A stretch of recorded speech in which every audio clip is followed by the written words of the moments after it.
the town is small, but here is a heart beating the steady pulse of nations. 1,000 towns are gathered at this hour. 1,000 townsfolk bow the head. In village street and echoing city square are red with poppies, bright with badges. Here at the crossing of the way is nation, a land, a people, Australia.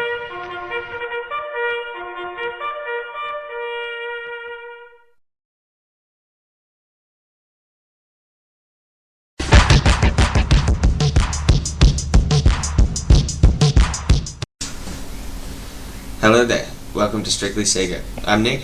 I'm Chuck. Today we're going to be having a look at Sonic 3D. This was a game that was ported over to the Saturn from the Mega Drive. We're going to be having a look at the gameplay, the graphics, the sound, a bit of a comparison between the Mega Drive and the Saturn versions, and we'll also go into the history of why this game came about, and some of the strange facts in the history of this game. So stay tuned, hope you enjoy the episode. Sonic 3D was created originally for the Mega Drive in 1996 by Traveller's Tales, famous for major productions like LEGO Star Wars, Crash Bandicoot and Sonic R. But Sonic 3D was released onto the Saturn due to the massive failure of the previously planned Saturn exclusive title, Sonic X-treme. It would have been the first ever fully polygon-based Sonic game. In retrospect, the idea to cancel the Sonic X-treme seems strange to say the least. Sure, the Saturn was falling behind the PlayStation and Sega was losing money at an alarming rate, but the 3D runaround Sonic game could have been just what the Saturn needed to take on the PlayStation. But it needed to have two things to achieve this.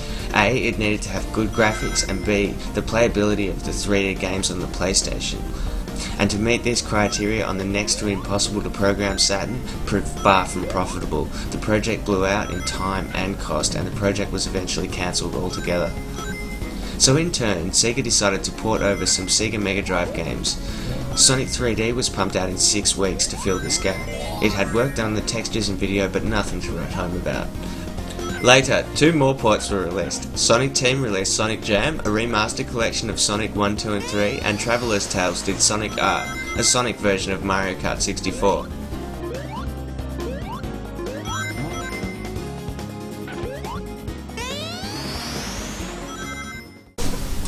Alright, so here's the gameplay. Take it away, Chuck.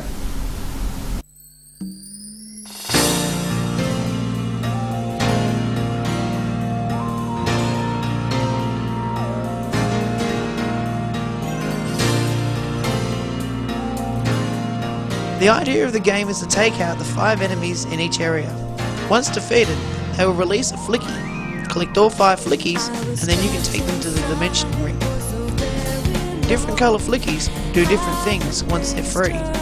Blue ones at least try to follow Sonic, but if they can't, then they fly in a tight small circle which makes them easier to recollect. Red ones bounce all over the place, and if you're hit, it can be really hard to pick up again. Pink flickies are like blue ones, but if they can't find Sonic, they'll fly in large circles. Green are just wandering dodgers. They almost try to avoid Sonic. Controls feel quite awkward, and Sonic feels a bit loose, but you'll get the hang of it soon enough. I prefer the analog pad for the main game, and the digital one for the bonus stages. The level structure is pretty similar to regular Sonic's. Act 1, Act 2, add boss, then repeat. The new features on the Saturn version of Sonic include textured areas, also a neat looking mist effect for various levels, plus the inclusion of Red Book audio tracks for CD. And of course, Sonic Team took part in this with a completely new 3D bonus stage, the only polygon based part of the game.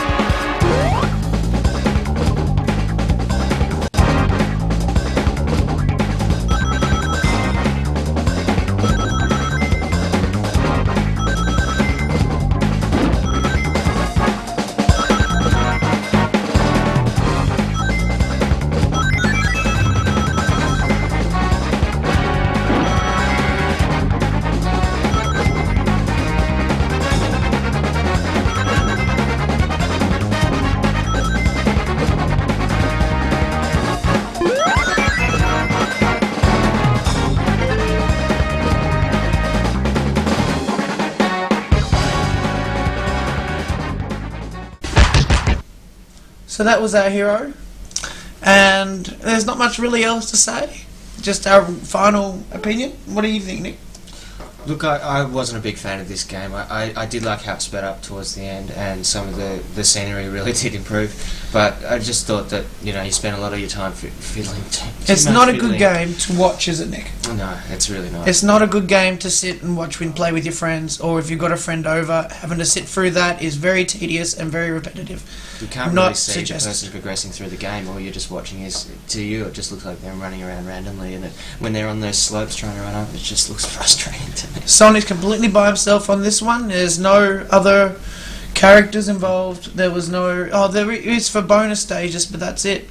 There was no save, which was silly, seeing they had saves on Sonic 3 even, which came out before this. Now, you could get around that with the code that they had. Oh, that's right, the code, yes. Which, at the start screen? Yes, that's right. At the start screen, you hold Yeah. down the C button Yeah. and press start. And it will enable you to go to the start menu once you're in the game, which is the pause mode, and you can press different buttons on your XYZ ABC will do different things. There's lives, there's changing levels, changing acts, lots of good things like that. Very handy, especially when you're making a review video. And the graphics weren't too bad considering it was 2D.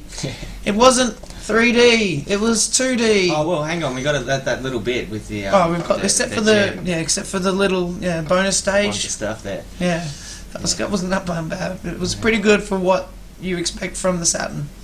But yeah, just 2D, and it was just another of the more of the same. So although there were 2 more releases that came out for the Saturn, it still really didn't make up half as much as what I was excited for and expecting when I wanted a 3D evolved Sonic. It was the time, it was ready. I was devastated. You can see it. So that's pretty much all we've got for this week. Sorry about my voice. He's done a good job getting through, I must say. And I've spent extra time playing with the editing, seeing I've had extra time on my hands. And I hope you enjoyed it. Come back next week. We'll see you next time. Bye.